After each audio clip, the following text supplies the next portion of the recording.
మన next recipe పెసర్ల curry.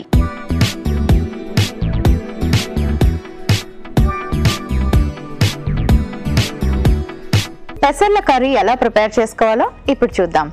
So జనరల్గా అన్నిటిలోని మనం అన్ని రకాల గ్రెయిన్స్ తోని కుక్ చేసుకుంటూ ఉంటాం, కానీ జనరల్గా కొన్ని రెసిపీస్కి మాత్రం పెసరపప్పు ఎక్కువగా యూస్ చేస్తారు. అది తొందరగా నానిపోతుంది కూడా. సో సోక్ చేయడం కూడా తక్కువ టైం పడుతుందని పెసరపప్పునే యూస్ చేస్తారు. అలా కాకుండా హోల్ పెసలతోని చక్కటి కర్రీస్ని ప్రిపేర్ చేసుకోవచ్చు. అవి ఓవర్ నైట్ నానబెట్టి చేసుకున్నా ఓకే, లేదా అప్పటికప్పుడు కొంచెం బాయిల్ చేసి మనం కర్రీలో యాడ్ చేసుకున్నా సరిపోతుంది. సో మరి ఆ కర్రీ ఎలా ప్రిపేర్ చేసుకోవాలో ఇప్పుడు చూద్దాం. ముందుగా స్టవ్ ఆన్ చేసుకుందాం. కొంచెం ఆయిల్తో ప్యాన్ని గ్రీస్ చేసుకుందాం.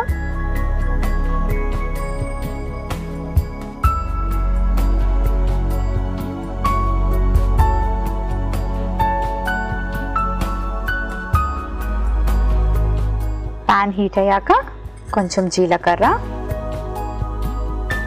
కాస్త కరివేపాకు, పచ్చిమిరపకాయలు,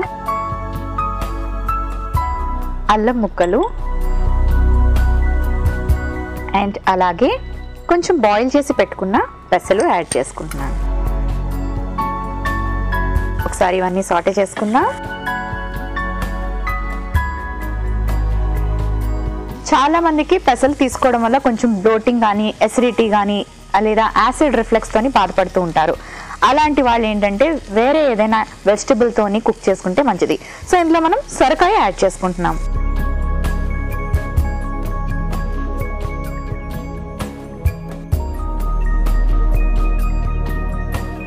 ఆ తర్వాత కొంచెం సాల్ట్ అండ్ అలాగే కొంచెం పసుపు యాడ్ చేసుకొని బాగా మిక్స్ చేసుకొని కొంచెం వాటర్ వేసుకుందాం.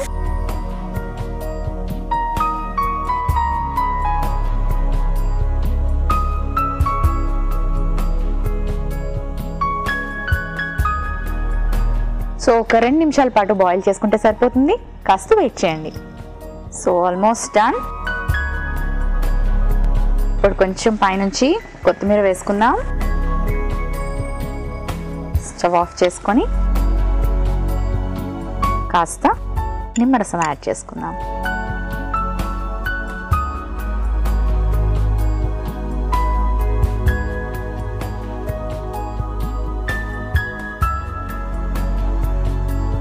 రెడీ అయిపోయింది. ఒక సర్వింగ్ బౌల్ తెచ్చుకుంటాను.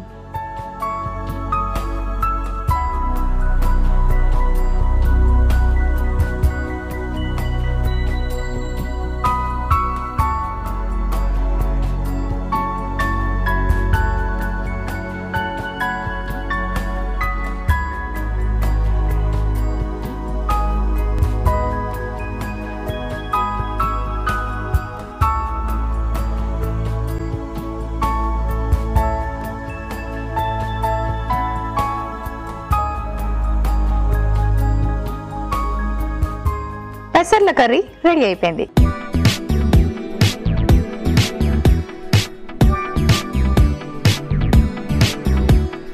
పెసర్ల కర్రీకి కావలసిన పదార్థాలు: పెసలు 1 కప్పు, సొరకాయ ముక్కలు 1 కప్పు, జీలకర్ర 1 టీ స్పూన్, కరివేపాకు కొద్దిగా, అల్లం ముక్కలు 1 టీ స్పూన్, పచ్చిమిర్చి ముక్కలు 1 టీ స్పూన్, పసుపు 1/2 టీ స్పూన్, నిమ్మరసం 1 టీ స్పూన్, కొత్తిమీర కొద్దిగా, నూనె 2 టీ స్పూన్లు, ఉప్పు తగినంత. పెసర్ల కర్రీ తయారు చేసుకునే విధానం: ముందుగా పాన్ పెట్టి నూనె వేసి అందులో జీలకర్ర, కరివేపాకు, పచ్చిమిర్చి ముక్కలు, అల్లం ముక్కలు, ఉడికించిన పెసలు, సొరకాయ ముక్కలు, తగినంత ఉప్పు, పసుపు వేసి బాగా కలిపి కొంచెం నీళ్లు పోసి మూత పెట్టి ఉడికించుకొని ఆ తర్వాత కొత్తిమీర, నిమ్మరసం వేసి బాగా కలిపి సర్వింగ్ బౌల్ లోకి తీసి సర్వ్ చేసుకుంటే పెసర్ల కర్రీ రెడీ.